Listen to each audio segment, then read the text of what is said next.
Well, thank you very much, Mr. Speaker.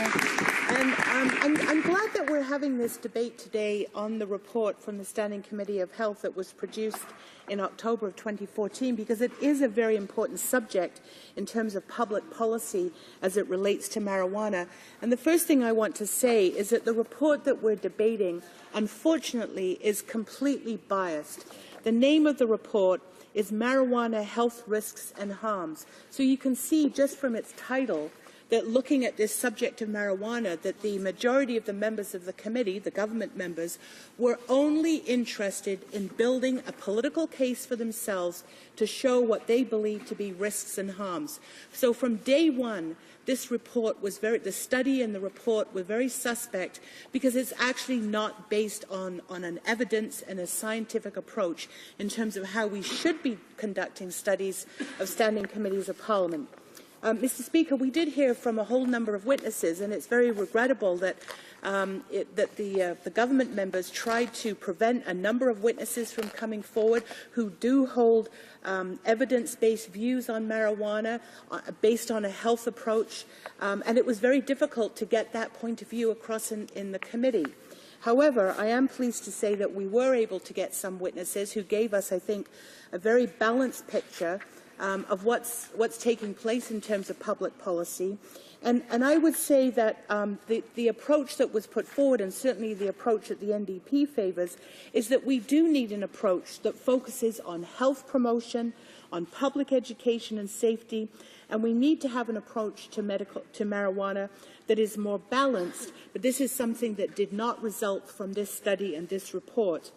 And, Mr. Speaker, we did produce what's called a dissenting or a minority report for this study, and our #1 recommendation that we've put to the Government of Canada is that it's essential to pursue a public health approach to marijuana focused on education and, where necessary, treatment and harm reduction. Now, this is something that we heard from witnesses. It's something that is sensible, and I think that we can understand that there's a broad consensus now in this country that the Conservative approach to the war on drugs and prohibition has been a catastrophic failure, whether it's economically, whether it's socially, whether it's through the justice system, and that giving people criminal records, basically having this sort of zero-tolerance policy, and denying the reality of what is going on in terms of marijuana in this country is something that's actually producing more harm than good. So that's their approach. We have a different approach in the NDP, and it is an approach that's based on focusing on public health and health promotion. Mr. Speaker, we heard from a number of witnesses like Dr. Evan Wood, Dr. Tony George, the Canadian Public Health Association, Philip Lucas, Dr. Perry Kendall. These are all eminent doctors and scientists who have actually studied this issue, and they all told us that a public health approach to the non-medical use of drugs is necessary, and in fact it's critical to minimize the risks and the harms. Now, Mr. Speaker, I spoke a little bit earlier and questioned the Minister about the fact that there's very limited research that's gone on. We did hear at the committee that approximately 50% of people who use medical marijuana do so to relieve chronic pain. This came from Dr. Perry Kendall, who's a very credible witness.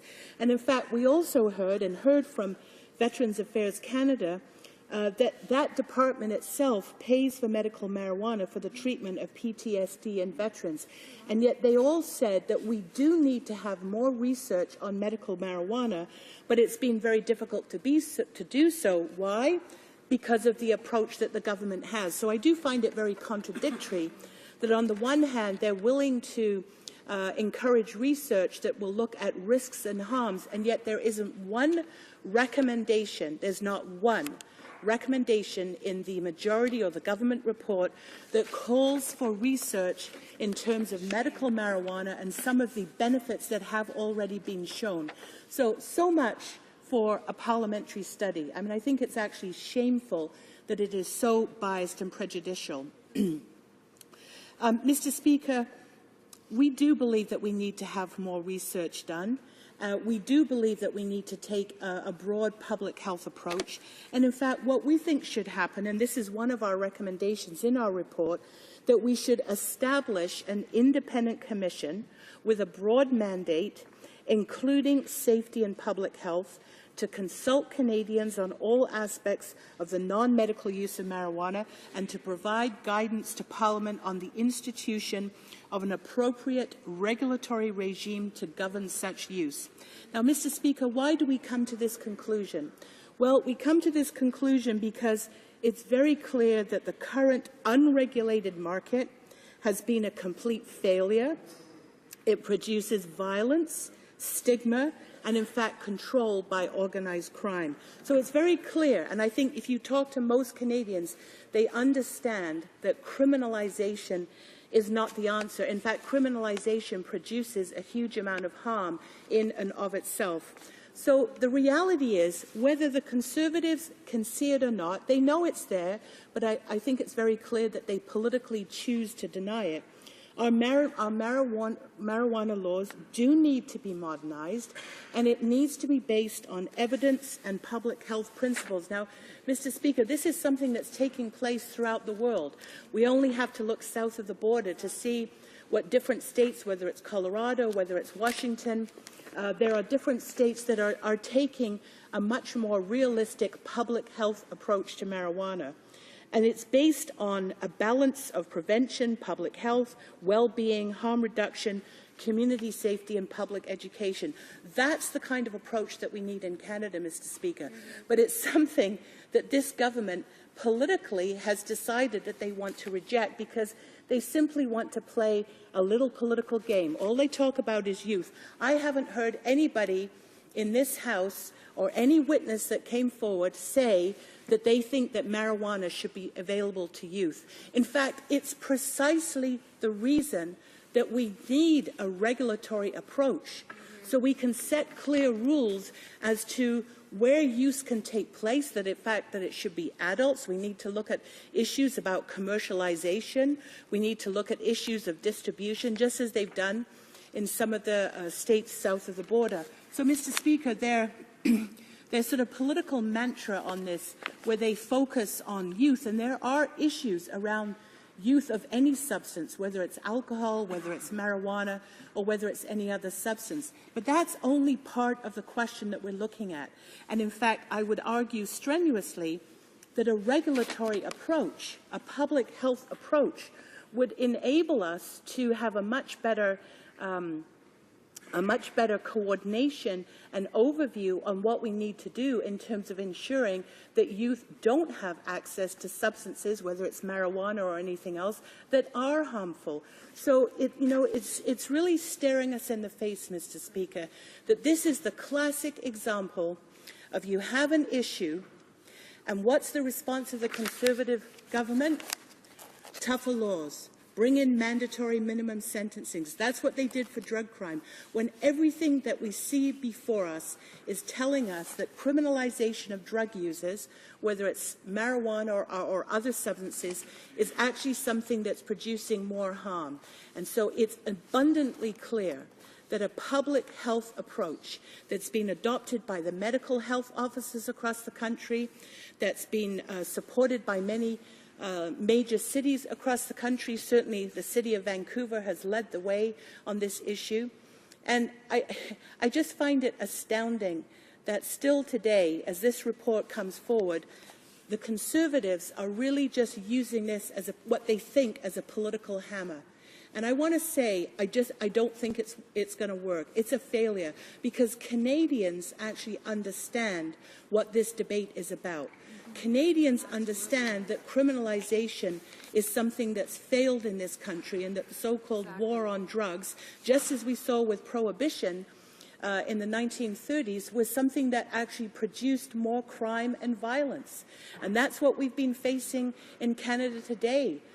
You just look at what's been happening in Surrey, or you look in Vancouver, and you see the gang violence and the violence that comes about as a result of prohibition.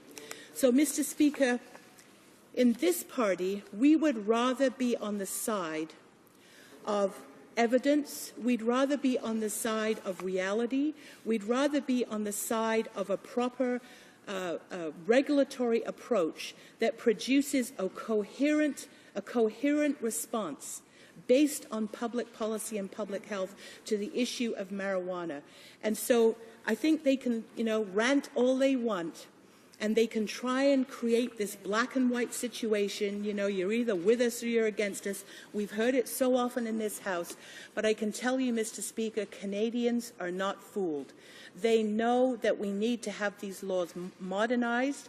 They know that we need to have proper oversight and a regulatory approach that will actually help young people be safer. That we need a regulatory approach that will ensure that we have proper rules and regulations and guidelines about where marijuana use can be conducted. These are all very important questions. So, Mr. Speaker, I'm very proud of the fact that the NDP produced actually a very brief report in the overall Standing Committee of Health report in October, but it lays out very clearly the principles and the direction that we believe is absolutely necessary in dealing with this issue of marijuana use in Canada. So I would just again reiterate that, number one, we think it should be pursued as a public health approach. Number two, we believe that we do need to fund research to examine the potential effectiveness of medical marijuana. And number three, we call for an independent commission with a broad mandate to provide guidance to Parliament on the institution of an appropriate regulatory regime to govern such use. Thank you.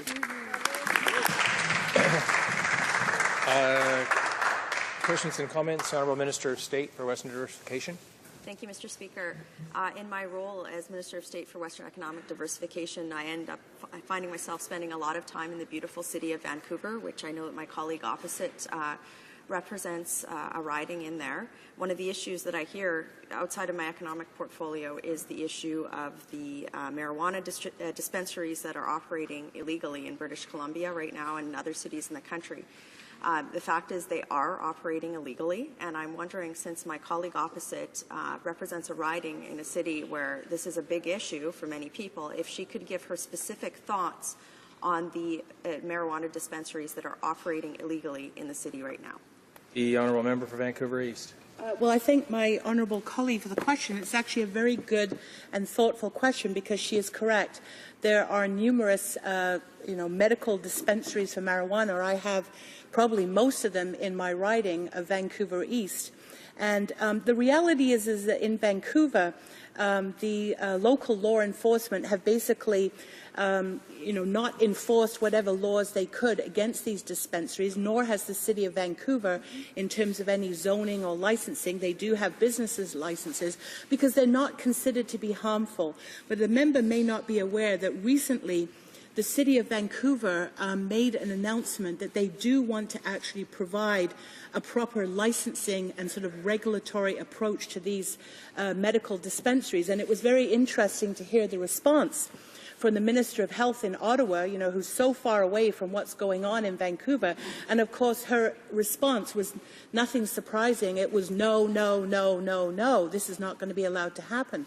But the fact is that in the City of Vancouver, elected officials, the police department, other agencies understand that it's much better to have oversight and licensing and a regulatory approach to these dispensaries to make sure that they're operating properly. And that's something, again, that's based on public interest. So, yes, there's a lot going on in Vancouver, and I expect, as with other issues, Vancouver will lead the way on this and will be able to bring in proper oversight and a proper licensing system. Questions and comments? The Honourable Member for Vancouver Quadra. Thank you, Mr. Speaker. And I want to commend the member from Vancouver East for her clear remarks about the use of marijuana as a health issue. I'm also from Vancouver, and so I've also heard from people like Dr. Perry Kendall, Dr. Evan Wood.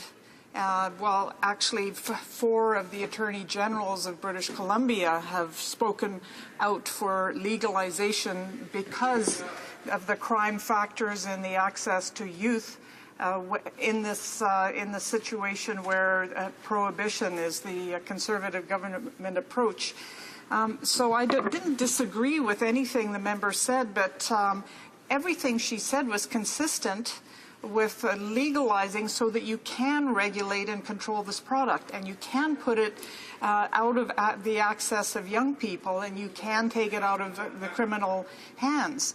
But my understanding is that her party's stand on this does not support legalization, is actually for decriminalization, which, while being better than the current situation where it is regulated and controlled by the criminal underworld, decriminalization still does not allow the kind of regulation and control by government. So I'd like to ask the member, how is decriminalization consistent with all the factors of controlling and regulating that she was describing as being important and done south of the border? The honourable member for Vancouver East. Well, thank you very much, Mr. Speaker, and I do appreciate the member's comments, and I would just draw her attention to the report from the Standing Committee where the NDP report is contained, our minority report. This is an official response from the NDP, and its recommendation is very clear, Mr. Speaker, that we're calling for an independent commission, I read it out, to institute an appropriate regulatory regime to govern such use. So, Mr. Speaker, if you look at the Liberal report, actually, and I would encourage the member to read the reports, because the Liberal minority report uses the word explore. The NDP has been very clear about the direction and the steps that are needed to take based on public health and public interest, and that is that we need to have an independent commission and that we need to have that guidance to Parliament to institute an appropriate regulatory regime. So I think it should be very clear to her. Questions and comments? The Honourable Member for Beauport-Limoilou. Thank you very much, Mr. Speaker, and I'd like to thank my colleague for her remarks. The Conservative government really is coming to the end of its regime. I mean, it makes me think of the old monarchs who were ready to basically step down, and in the last few days of their reign, they would do whatever they could. Mr. Speaker, it really is unfortunate because we see this attitude that really is blind to scientific opinion and to consensus within society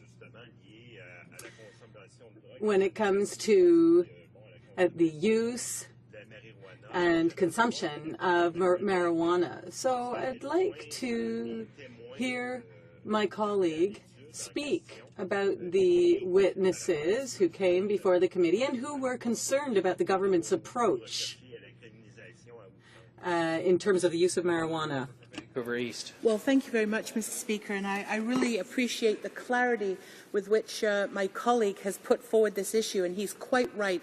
There is a sense of desperation that we see from government members. They're clinging on to this vestige of what they see as sort of criminalization and a prohibitionist policy, even though they know that many decades ago it was a failed policy when it came to alcohol. And there is sort of a blindness to what they're doing, and I think that's very, very evident. Mr. Speaker, to answer the question, there were a number of witnesses who came forward who made it very clear that we do need to have more research, that we have some evidence now about medical marijuana, and we actually do need to have more evidence-based research. But the problem is, it's not going to happen with this government, because they've already said in their report that they will only allow research based on risks and harms. So it's a completely one-sided debate. So I think we have to reject that, just as we hopefully will reject this government and they won't be here any longer, so we can actually move forward with an intelligent, public health-based approach to marijuana and many other issues. Thank you. Questions and comments? The honourable member for Oakville. Thank you very much, Mr. Speaker. The member wants to talk about reality and evidence. So why not look at the reality and evidence from Colorado, where they legalized marijuana, and in January 2014, they normalized the sale. So here's what's happened so far. First of all, the tax revenues they expected, I should say, have leveled off because given the choice, somebody who would rather, I guess, stay in a bar and meet their old drug dealer and get their dope 29.5% cheaper with no tax than travel to a government-run store. So that's not proving to be true. 45 children under 8 years old and under, have ended up in hospitals getting spinal taps and having their stomachs pumped after eating gummy bears or brownies or whatever their parents left around the house with marijuana in it. So 45 children very, very seriously ill. There have been at least 2 deaths reported from psychotic reactions from people who consume too much in marijuana animals. So that's the experience so far. Were you aware of that? And aren't you afraid the exact same things would happen in Canada? Well, once again, if the member can direct his questions and comments to the chair, I'm presuming it's the member from Vancouver East that he'd like to hear from. The honourable member from Vancouver East. Yeah, Mr. Speaker, that's the 4th time that the member has not gone through the chair and has directed, so I would hope that he has some experience, would know the respectful way to debate in this House. Mr. Speaker, yes, I am somewhat familiar with what's going on in Colorado, and in fact I was there a year ago as part of a conference where we heard directly from officials in Colorado, from the governor's office. They have a special law enforcement unit only on marijuana that was very impressive, so I do have some knowledge, and the fact is their approach for legalization has only been in operation for about a year, so I'm not surprised to hear that there are still issues that they're working out. But let me say this. The member is cherry-picking. You know, I'm sure that there have been youth who have been harmed by marijuana. But let's put that in relation to prescription drugs and the number of people who have died from so-called legal prescription drugs. So this is all a relative debate. So rather than cherry-picking and saying, well, this happened to 2 youth or whatever it might be, as tragic as that is, let's focus on the need to have a made in Canada. So yes, we can learn from what's happening in Colorado or in Washington State. Let's have a made in Canada public health based approach to marijuana use that it has the proper oversight and regulations that will actually protect our young people, but ensure that there isn't criminalization and that we're bringing forward a modernization of our laws as it pertains to marijuana. Why wouldn't we do that? Resuming debate, the honourable member for Vancouver Centre.